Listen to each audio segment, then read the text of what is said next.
Qué lindo es el Señor. Siéntese, por favor. Qué lindo es el Señor.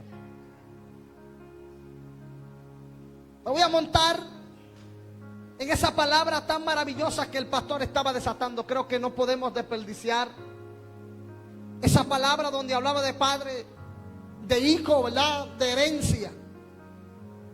Y las primeras cosas que el mismo Espíritu comenzó a trabajar en la vida de los hombres a través de Jesús era cómo ser una persona con mente abierta en todos los tiempos. Uno de los principales objetivos de Cristo fue traer un cambio de mentalidad para que los hijos que Él parió, para que los apóstoles y todos sus discípulos sean personas con una mentalidad tan capaz que puedan entender que el reino de Dios que se había derramado para ellos era más que lo que le habían enseñado en aquellos tiempos los que manejaban la ley. Es impresionante ver cómo Jesús mismo comienza a exterminar de una manera poderosa, literal y drástica las normas, estatutos y reglas que en aquellos tiempos tenían los religiosos. De tal modo que comenzó a implantar tantas nuevas reglas, nuevos estatutos, que ellos mismos comenzaron a tener celo ministerial con el mismo Cristo Jesús. De modo que comenzaron a hacerle preguntas extrañas. ¿Por qué tus discípulos no ayunan como los que ayunan los de Juan el Bautista, o los discípulos de Juan el Bautista? ¿Por qué ellos trabajan el día de reposo? ¿Por qué ellos comen tanto? Comenzaron a hacer preguntas extrañas, porque todos conocen que en Israel había ciertos requisitos y ciertos rituales que le habían enseñado por mucho tiempo. Y Jesús rompió todo esto, enseñándole a ellos que no era tan importante la apariencia, que no era tan importante lo de afuera, sino más importante lo que el Espíritu Santo iba a traer por dentro para manifestarlo por afuera. Voy a ver si me puedo dar a entender mejor, para que pueda entender lo que quiero transmitirle en esta noche. Era tan impresionante lo que Jesucristo quería transmitir a ellos, que lo puedan recibir, que aún viendo sus errores y viendo como cada uno quería buscar una posición propia dentro del ministerio de Cristo, Él comenzó a cambiarle el ego y la posición de altura y de rango que le habían enseñado aquellas falsas religiones por mucho tiempo. Y con estas palabras le decía con sencillez, cuando le preguntaban cosas como esta: cuando Cristo se vaya, ¿quién será el mayor? Cuando estés en tu reino, sienta uno a la derecha y otro a la izquierda. Todos se preguntaban cosas como esta, muchos errores, muchas metidas de pata. Y Cristo, con una mentalidad de entendimiento, con una mentalidad sana, quiso cambiarle aquella mentalidad que por mucho tiempo había sido de tropiezo para los hombres de Dios y los hombres religiosos. Y Él no quería que sus hijos, su simiente, caminen conforme al depósito con aquellos tiempos se vivía, sino que podían ser ordenados conforme al ADN que Cristo tenía. Por esto, cuando analizamos la vida de Pedro, vemos como Dios tuvo que hacer un trabajo excepcional en Pedro. Uno de los hombres de mayor ministerio poderoso en la tierra. Pero cuando analizamos su vida anterior, uno de los hombres que más tropiezos tenía, que más faltas tenía, que más errores cometió, que más se dejó usar del diablo, para hablar claro, fue uno de los hombres que hizo tantas cosas que los estudiosos entienden que era una persona bipolar, que estaba un tiempo alegre, en otro tiempo inquieto, que no podía estar tranquilo. Mas sin embargo, el el Dios del cielo tenía tanta misericordia y conocía el futuro por el cual Pedro mañana iba a manifestar la gloria tangible, y en él habitaría el don y el principio apostólico de serenidad, de autoridad,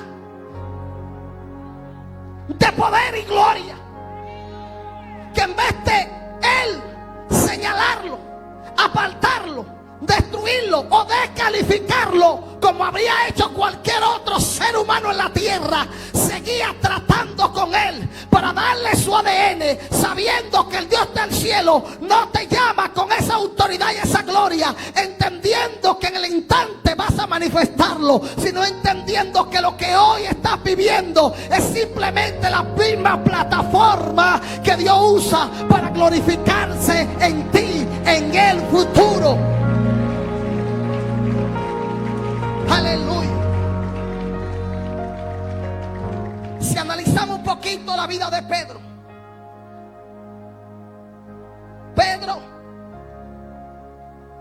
o Simón,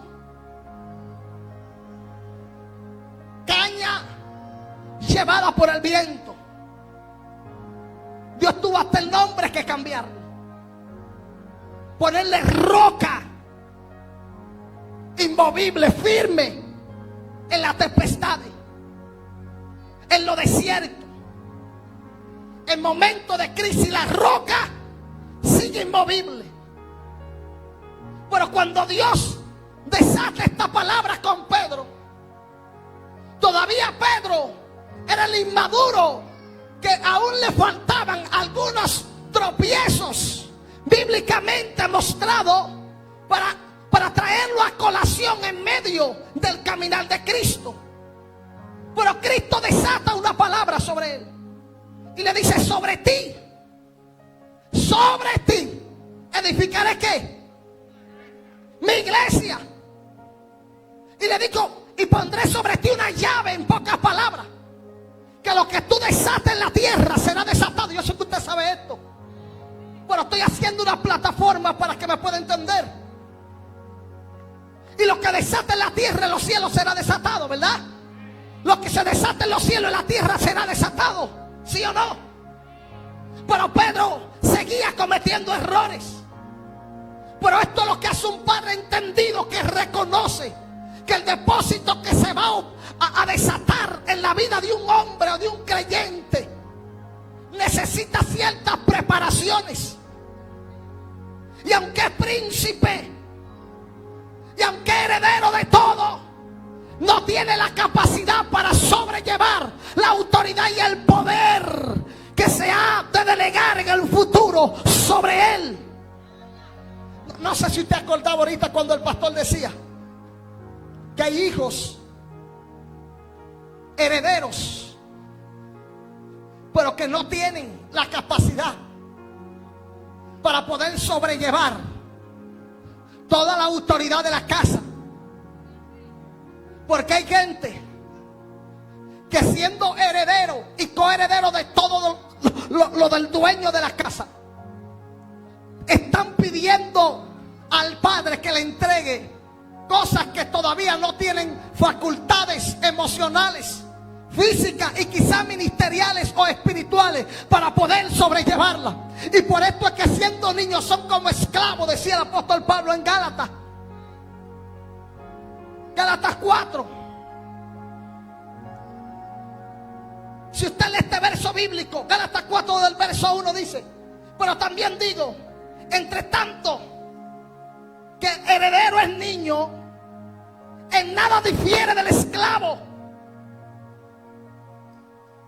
aunque es señor y dueño de todo, sino que está bajo tutorías, curaderos, hasta el tiempo señalado por el Padre. Los judíos tenían un pensamiento muy profundo de esto, y es que cuando el judío tenía varios hijos, el que era mayor, él lo iba capacitando en la casa, pero desde muy niño estaba bajo tutores tenía legalidad sobre el hijo. Oye, sobre el hijo del dueño, de poder corregirlo, de poder entrenarlo, capacitarlo y enseñarle todo. Y el niño no podía levantar la mano porque el tutor era como su padre. Y lo criaba junto con su hijo, que era el esclavo, aunque él era dueño y señor de toda la casa, porque era heredero, pero sin tener la capacidad de poder sobrellevar la autoridad que un día se le iba a delegar. Por esto yo vengo a decirte que aunque hoy cometas errores, que aunque hoy estés tropezando, que aunque quizá hoy no sea el hombre o la mujer diseñada como el Padre está anhelando que tú seas, déjame decirte que eres hijo y coheredero del trono. Y esta es la etapa donde está siendo cambiado, procesado, bordeado, para un día entregarte del cielo, ay Dios mío, la llave de la casa, para que pueda direccionar, ejecutar, bendecir y ordenar en todo lo que el Padre te ha colocado.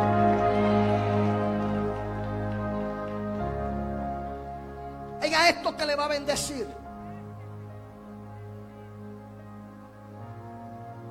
Los judíos tenían una creencia tan fuerte con esta realidad que la Escritura enseña que cuando Cristo llega al Jordán, donde estaba el profeta Juan, dice que cuando estaba allí y él le dijo: bautízame, dice que entrando a las aguas y sacándolo, se escuchó una voz como estruendo que decía: ¿cómo? Oh my God. Le voy a predicar al varón como que él sabe mucho, a ver si me entiende mejor. Le dijo: como está mi hijo amado, en quien tengo complacencia. Cuando esta palabra se desata del cielo a la tierra, era una señal profética que solamente los judíos podían entender claramente. Y todo el que estaba alrededor entendió la señal profética que el Padre, con derecho de paternidad, le estaba otorgando a Jesús como hijo y coheredero de todas las cosas. Lo voy a entender. Lo voy a dar a entender diferente. Joven, venga, póngase de pie un segundo. Mira lo que hacían los judíos. Cuando una persona, un hijo de la casa, ya tenía la altura, el conocimiento, la preparación, la legalidad y la responsabilidad, el padre lo tomaba de la mano y lo llevaba a la plaza. Y cuando lo llevaba a la plaza, lo ponía en el centro de la plaza. Y iba donde todo aquel que le debía, y se ponía en el lugar más alto y voceaba de voz en cuello: este es mi hijo amado, en el cual tengo complacencia. Y todo aquello, lo que le fiaban, lo que le prestaban, lo que él le compraban, lo que le hacía la compra, todo entendían con esta palabra que la legalidad del padre, como ya estaba viejo, la había depositado sobre el hijo. Y ahora él iba a llevar la rienda de la casa, y toda la legalidad y la autoridad del padre se había derramado, pastor, sobre él, para que todo aquel, cuando él llegue, solamente tenga que hablar con él. En pocas palabras, el padre le estaba diciendo a la tierra: sobre mi hijo deposité mi gracia, mi autoridad, mi gloria, y él la llevará en la tierra.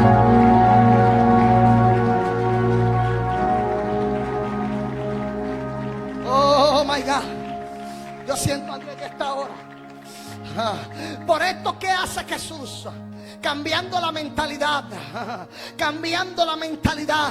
Los judíos le llaman en el hebreo a esto metanoia. La palabra metanoia es cambio de mentalidad. Por esto le quería cambiar la esencia, para que no recibieran lo que por muchos años tenía estático introdujo a este pueblo. Y como Él quería que sus hijos portaran su ADN, comenzó a inyectarle cosas diferentes. Comenzó a tratar con ellos de una manera genuina, para que cuando ellos hablaran, el reino de Dios sea lo que reflejaran con su boca. Para que no simplemente sean palabras huecas y sutilezas, sino palabras con autoridad, con poder, con gloria. Por esto el mismo Cristo Jesús desata en la palabra: Padre, lo que me diste a mí, se lo entregué a ellos, a la iglesia. Por esto la iglesia, que tiene la autoridad, el conocimiento, los principios del reino, va a manifestar la gloria de Dios en la tierra.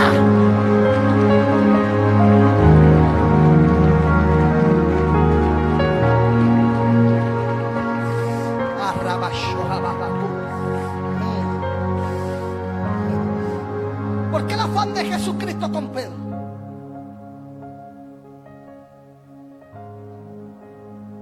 Hay gente que nacen con todas las posibilidades de estar posicionado en altura,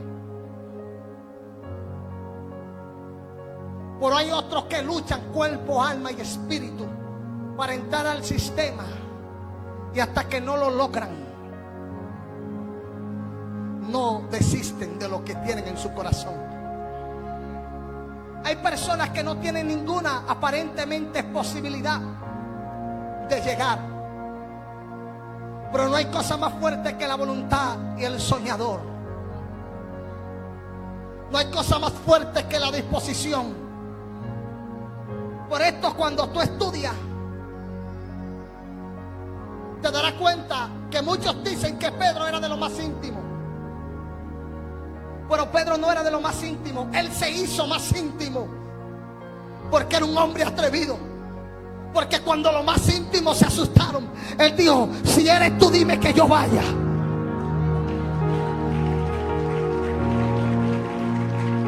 Escucha esto.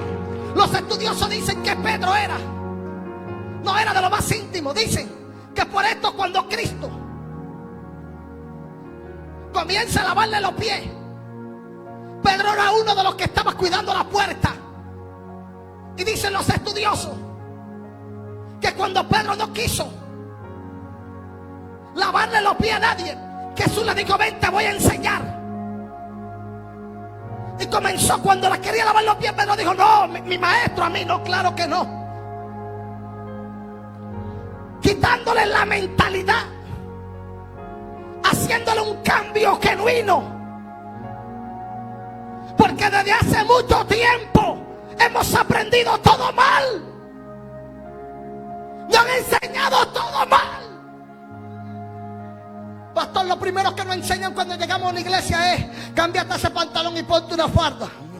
Quítate esa blusa y ponte esta larga.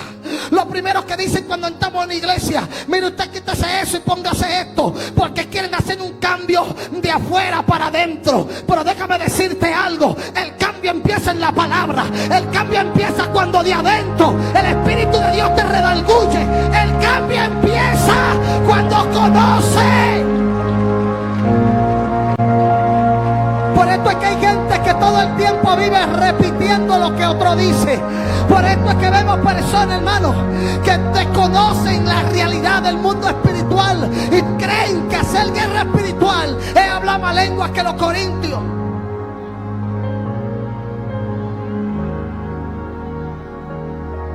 ¿Es bueno hablar lengua? Claro que sí.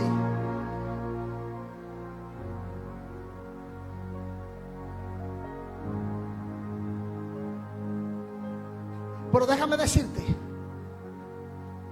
que cuando tú conoces lo que eres a través de la Escritura, vas a conocer que eres hijo legal del Padre para manifestar en la tierra su esencia divina, como sacerdote, como rey, como príncipe en la tierra. Y nadie podrá opacar la luz admirable que brilla en tu espíritu, porque tu genuinidad sabe literalmente quién eres y para qué fuiste diseñado en la tierra. Por esto decía el pastor ahorita que hay gente en la tierra comiendo algarrobo con paternidad y con herencia por abundancia. ¿Por qué? ¿Por qué viven en esta condición? Porque queriendo recibir algo que todavía no tiene el tiempo ni la preparación para manejarlo, cuando lo exigen de mala manera, lo derrochan sin tener la capacidad ni el entendimiento de saber cuánto cuesta. Por esto es que la mayoría de ministerios son procesados en el desierto. Por esto hablo de Pablo, porque el que examina la vida de Pablo se dará cuenta que cuando Pablo habla en la primera carta que él mismo comienza a escribir en las epístolas de Pablo, él comienza hablando de la gracia, hablando del rocío de la sangre, pero termina en el primer verso hablando del proceso, de la crisis, del hambre, del momento duro, del desierto. Porque todo hombre que es llamado por Dios, antes de estar en las alturas, tuvo que arrastrarse por las aguas, por el lodo, por el desierto, y conocer que el Dios que lo llevó al desierto es el Dios de su sustento. Maica, voy a hablar del desierto. Pastor, me tocará hablar del desierto. Te digo por qué. Porque el desierto, la gente le corre a esto. Todos hablamos del desierto. Los predicadores nos encanta hablar de esto. Pero si algo sabemos de esta área, es que en la preparación y es la materia prima que usa el Padre para comenzar a elevarte de nivel. El problema es que he visto a muchos en medio de una de las herramientas que Dios más usa en el desierto, salir corriendo. Vamos, sea serio, diga conmigo, ay, ay, ay. No, dígalo serio, diga, ay, ay, ay. Escucha esto, fría, que te va a bendecir hasta las medias. Y eso que hoy la traje de cuadrito. Escucha esto. Una de las herramientas que Dios más usa en el desierto para llevar al hombre a una excelencia mayor se llama el silencio.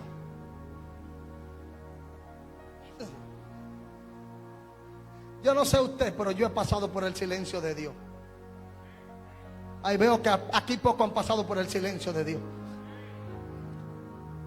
En el silencio de Dios, aquellos que logran sobrepasar este lugar o este momento difícil, pueden decir que Dios le pone una raya, porque Dios lo cambia de estatura, de nivel, de escalón.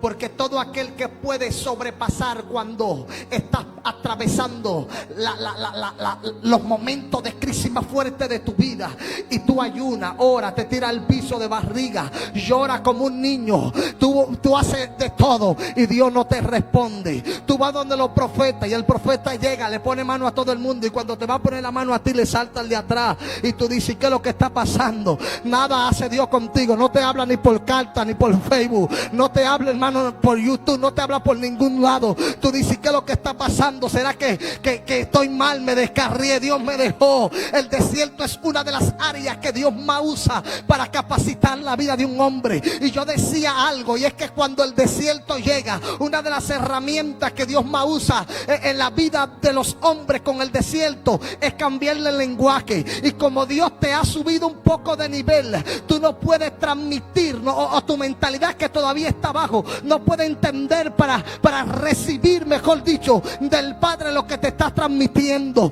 Y por esto muchas veces no entendemos lo que el Padre nos quiere dejar dicho, porque el cambio de mentalidad, la metanoia, es tan fuerte que no estamos bajo el mismo código. Y el Padre que te cambió un poquito de área, estás tú como bloqueado y no entiendes nunca lo que te está diciendo. No sabes si avanzar o quedarte quieto, no sabes qué hacer, porque entiendes que el Padre te ha dejado, no te da respuesta, no te dice nada. Mas sin embargo, cuando tú conoces lo que está establecido en la palabra, y conoces al Padre no porque hable lengua, no porque dance, no porque brinque, no porque patalee, no porque venga como fuego, como silbo apacivo, sino porque sabes que es tu hijo, que tú eres su hijo y él tu padre. Tú vas a avanzar a paso de vencedores, tú vas a caminar con paso firme. Vea o no vea lo que Dios te mostró, seguirás avanzando, porque tú eres parte del movimiento de Dios.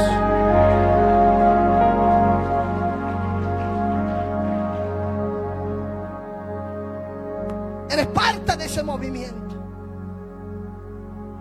Eres parte de los que van a ser contados. Eres parte de los que Él escogió para este tiempo profético.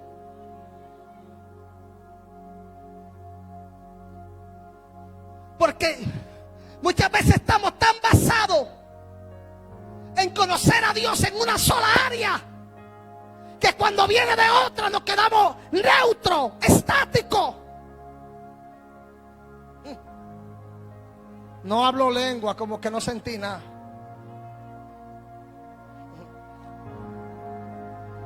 No sé, como que no me cayó bien, porque él como que no pataleó como yo. Cuando es de Dios patalean.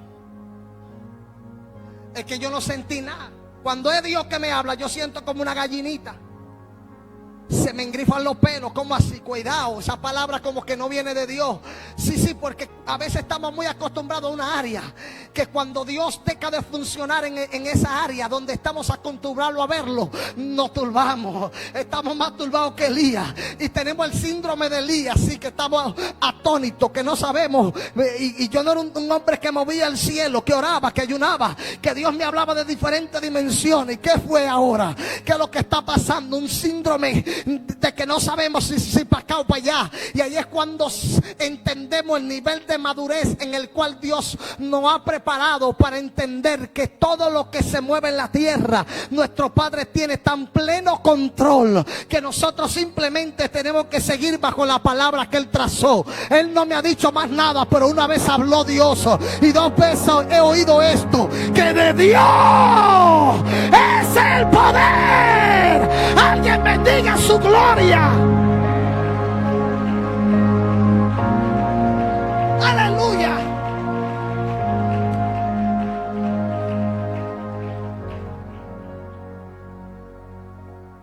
Por esto, fíjese el desastre que sucedió cuando Cristo desciende al cielo. Ay, esto le va a bendecir a 2 o 3. Alinee su oído, escuche esto que le va a bendecir. Una vez y otra vez Cristo le decía: es necesario que yo me vaya. Y Cristo volvió y le decía: es necesario que el Hijo del Hombre padezca y sea crucificado. Pero el día que Cristo fue crucificado y partió, era normal de esperar que la tristeza invadiera su espíritu. Todos estaban espiritualmente angustiados. De repente Cristo se les revela y se le aparece a unos cuantos, pero ahí no estaba Tomás. ¿Qué problema con los Tomás que nunca llegan temprano al culto? El Tomás que simplemente llega a escucharme a mí ahora, se pierde la alineación del mensaje, porque no sabe que el mensaje es una alineación de lo que el pastor estaba hablando. Por eso es que los Tomás siempre están dudando, porque los Tomás nunca están en el lugar donde tienen que estar cuando la revelación se va a desatar. Y luego cuando le dicen: ay, no fuiste al culto del miércoles, había una gloria muy fuerte allí, dicen: ajá, yo tengo que estar ahí para yo ver eso. Porque los Tomás, si no están, no creen. Aleluya. Pero ¿sabe por qué? Porque no tienen responsabilidad, porque a la hora de estar en el lugar no están.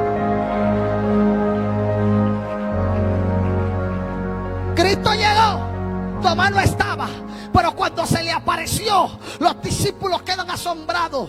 Lo impresionante de esto, escuche esto que le va a bendecir, es que luego que Cristo en estos 40 días se mantenía apareciéndose y desapareciéndose, trayéndole aliento y vida, aún así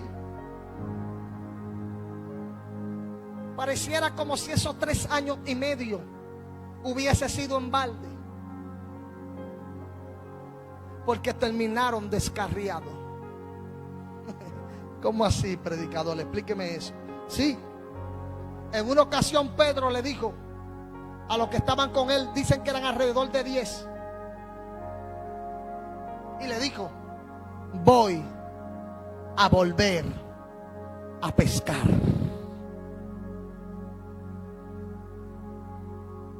Y cuando arrancó, uno le dijo: yo voy contigo. Y los otros, ¿qué hicieron? Una filita. Pedro comenzó a pescar. Pero el problema es que cuando tú eres marcado con una palabra profética y el Espíritu de Dios marcó un destino en tu vida, tú puedes intentar volver al mundo. Inténtalo si quieres. Por esa marca profética que te marcó, nunca más te va a dejar tranquilo. Tú nunca más podrás ser aquel en el mundo. Vas a vivir en la madrugada pensando: ¿cómo hago para volver? ¿Cómo hago para estar en la posición que estaba? Te digo por qué. Porque ese espíritu que marcó tu espíritu nunca más te dejará tranquilo. Por esto Pedro, aunque era experto pescando, cuando volvió a pescar, dice que toda la noche no pescó nada, ¿sí o no? Todas las noches pescando no pescó nada. Y aquí viene un principio que me destapó el cerebro de una manera poderosa.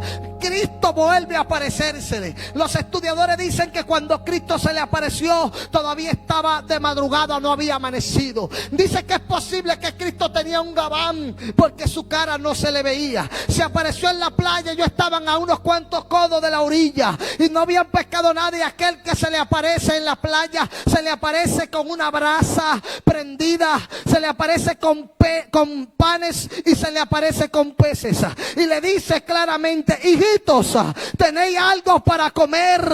Y aquel le vocea: no hemos pecado nada la noche entera. Y cuando le dice esto, Cristo le dice: tirad la red a la derecha. Esto tiene un principio de paternidad, porque cuando tú tienes un padre con una autoridad genuina, con un corazón sano y con amor por sus hijos, siempre te va a direccionar en el lugar correcto para tú saber dónde tienes que tirar la red. Oh, yo voy a repetir esto. Yo voy a repetir. Pastor, en la pandemia mucha gente salían corriendo, muchos se descarriaron, pero más fueron los que se descarriaron aquellos que no tenían una paternidad que lo corrigió, que lo reprendió, que lo ordenó, que le dio principios del reino, que le enseñó la palabra. Porque en estos tiempos se le está enseñando a mucha gente muchas cosas, menos la escritura. Y por esto, cuando vino la opresión desoladora de la pandemia, el que no tenía los pies firmes salió corriendo.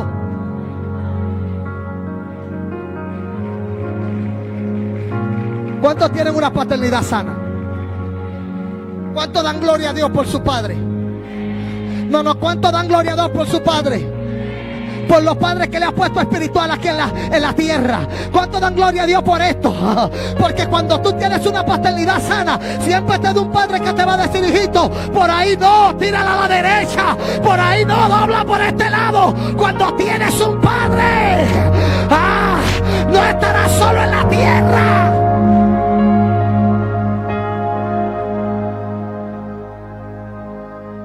Dice la escritura que le dijo: hijito, tira la red a la derecha. Yo me imagino a Pedro mirándolo. Y este hombre, yo le he tirado a la derecha, a la izquierda, a todos los lados. Pero tírala en su nombre, vamos a tirarla por última vez. Cuando vieron la magnitud de la pesca que tuvieron, se asustaron. Y cuando volvieron a mirar para la orilla, Juan le dijo: ese es el maestro. Pedro, que estaba desnudo, se ciñó de una vez. Le importó los peces y se tiró al agua. Y cuando llegó, dice que tuvieron que ir una barca a socorrerlo, y entre las dos barcas traerlo hasta la orilla. Y cuando están ahí se olvidan de los peces, y sabían que era el maestro, pero como le cuento, los estudiadores dicen que era todavía muy de madrugada, estaba oscuro. Dicen que tenía un gabán porque Cristo no andaba a luz pública. Dice que tenía un gabán que le cubría el rostro, dicen los estudiadores. Y ellos sabían que era Cristo, pero como no le veían la cara, nadie se atrevía a decir nada. Ay, todo estaba en silencio. todo estaba callado.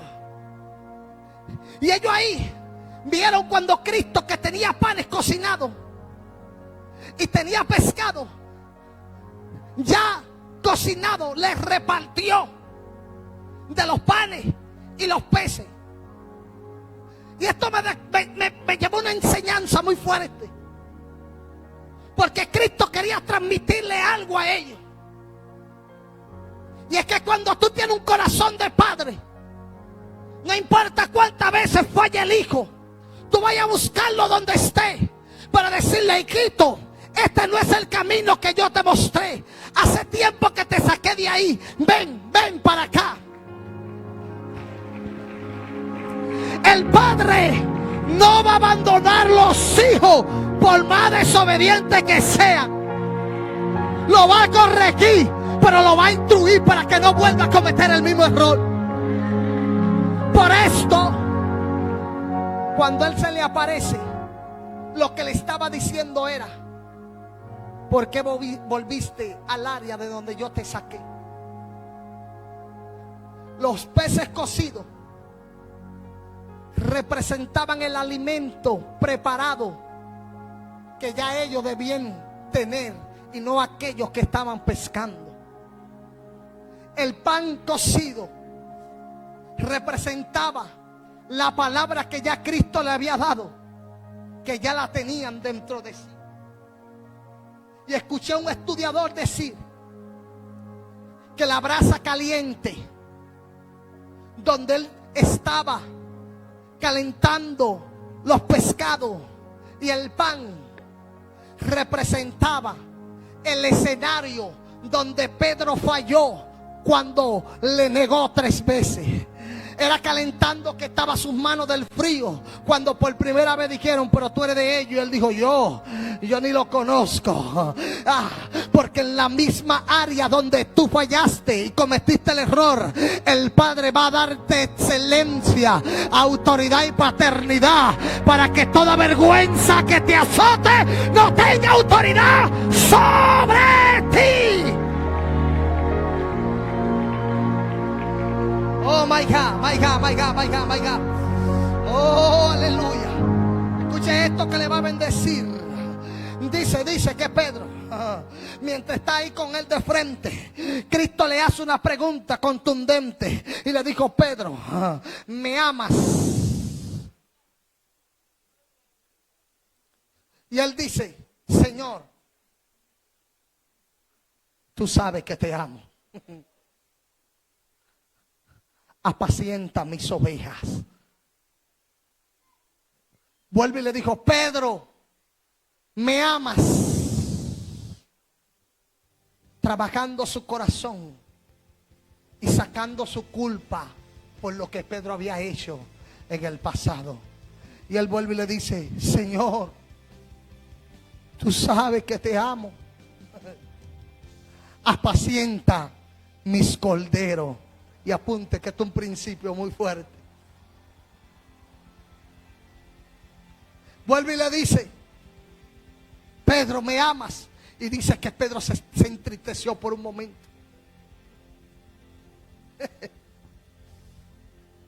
Dice que se entristeció tanto que Pedro lo único que le dijo: Señor, tú todo lo sabes. En pocas palabras, yo le puedo mentir a quien sea, pero a ti no. Tú conoces el corazón de los hombres.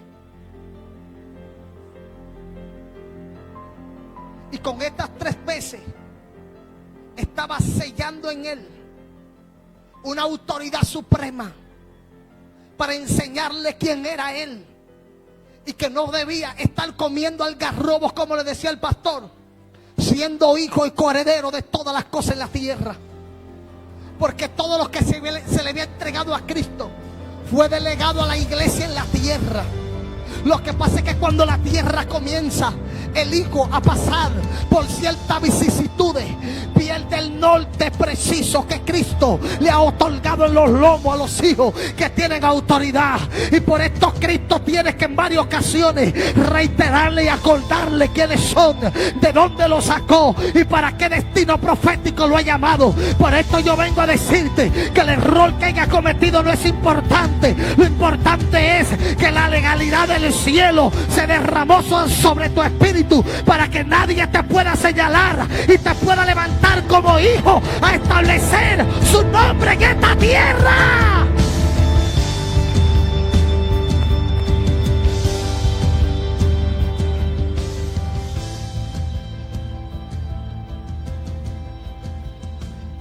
Dicen los estudiadores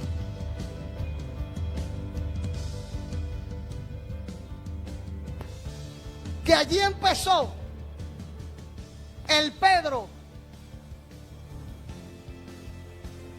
que sacó las epístolas de primera y segunda de Pedro, porque se dice que ese día Pedro y Cristo caminaron toda la playa.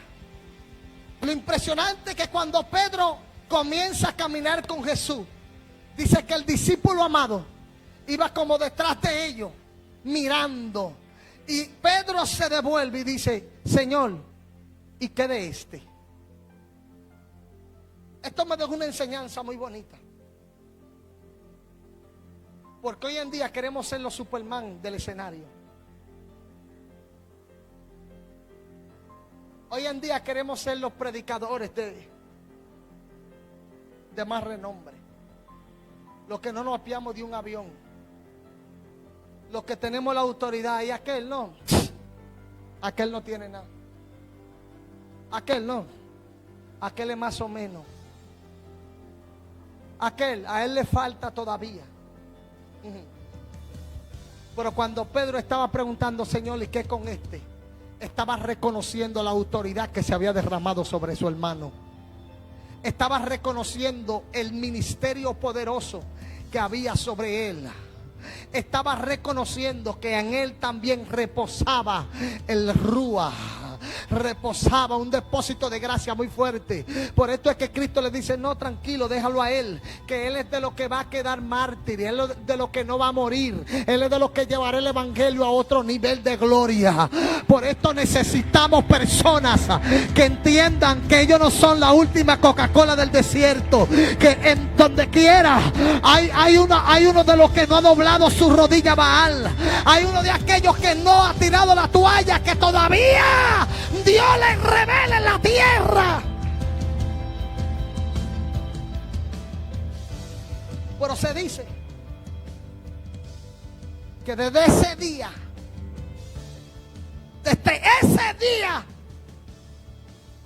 se dice que Pedro no fue el mismo.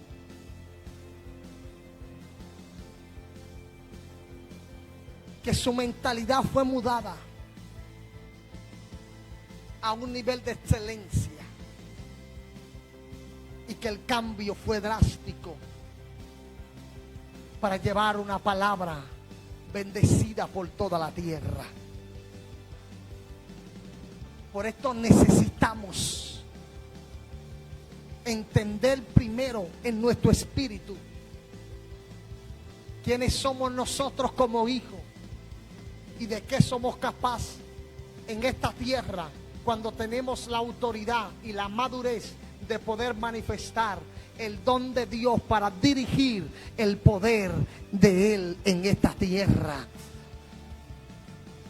Cuando entendemos como hijos la autoridad divina que tenemos y el dominio pleno del conocimiento de la Escritura, no hay nada en esta tierra que nos pueda detener, que nos pueda disminuir o que nos pueda humillar. Porque en Cristo Jesús somos más que vencedores. Porque en Cristo Jesús recibimos toda legalidad. Y porque en Cristo Jesús somos coherederos juntamente con Él para reinar como príncipe en esta tierra. Ponte sobre tus pies. Aleluya. Aleluya. Aleluya. Oh, aleluya. Voy a terminar con esto. Oh, yo siento a Dios en esta hora. Una de las cosas que me llamó la atención del hijo pródigo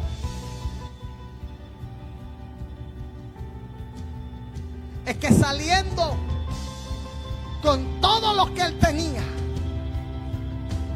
con todo lo que el padre le había dado, la crisis fue lo único que le recordó que en casa de su padre lo tenía todo.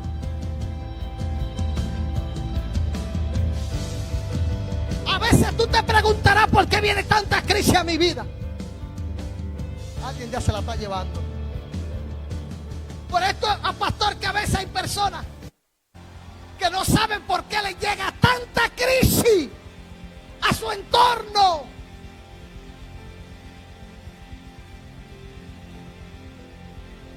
Es que hasta que no estés alineado en el propósito eterno, la crisis es lo único que te va a acordar que en la casa de tu padre es donde está tu provisión.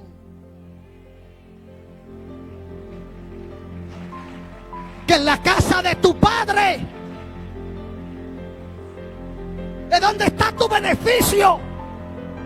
Por esto Dios te quebranta. Por esto Dios te empuja violentamente a un destino profético más excelente. Porque hasta que no comprendas, alineado al propósito, y comience a caminar correctamente, Dios va a permitir que te golpeen para que cuando reciba el golpe seas entendido y diga: tengo que alinearme, tengo que estar atinado, porque cuando el alineamiento de Dios esté en mi vida, el infierno y los demonios no pueden penetrar ni tocar mi descendencia. Por esto vengo declarando sobre tu vida que el Espíritu de Dios te ordenará, te capacitará, te entrenará para que puedas entender que nada ni nadie en la tierra podrá desviarte, podrá detenerte, ni podrá destruirte, porque en ti opera un espíritu superior de honra, de poder, de autoridad, porque así lo determinó Cristo. Levanta tu mano. Ay, Shokoto Valle. Padre, según la autoridad que me otorga tu palabra, hoy vengo como hijo y coheredero de tu trono, Señor. Hoy te hizo todo espíritu de las tinieblas que fue designado para destruir su finanza, para destruir su vida emocional y espiritual. Todo espíritu que fue designado para que no avance. Ay, soma y que, Padre, en el nombre poderoso de Jesús de Nazaret,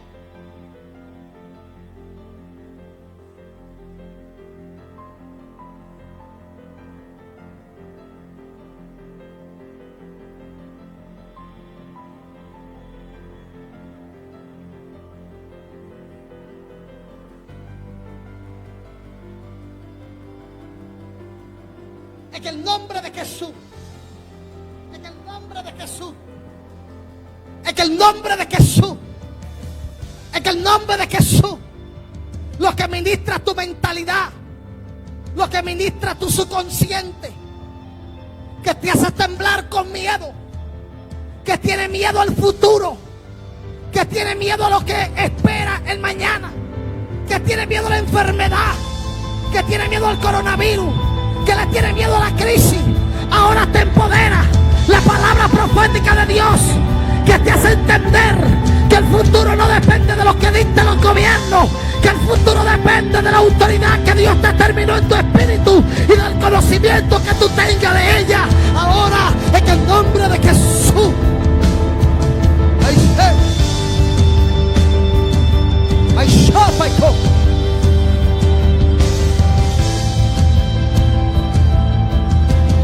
Declaro sobre tu espíritu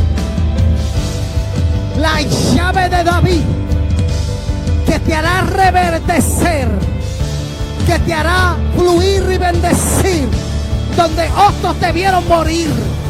En el nombre de Jesús, declaro que toda empresa que lo amenace la crisis, la llave de David que abre los cielos para que la finanza del reino se derrame sobre ti, hoy recae sobre tu espíritu, tu casa y toda tu descendencia, en el nombre de Jesús de Nazaret. Y toda tiniebla, hoy le cerramos la puerta al pecado, a la malicia, a la opresión, a la enfermedad. Se echamos fuera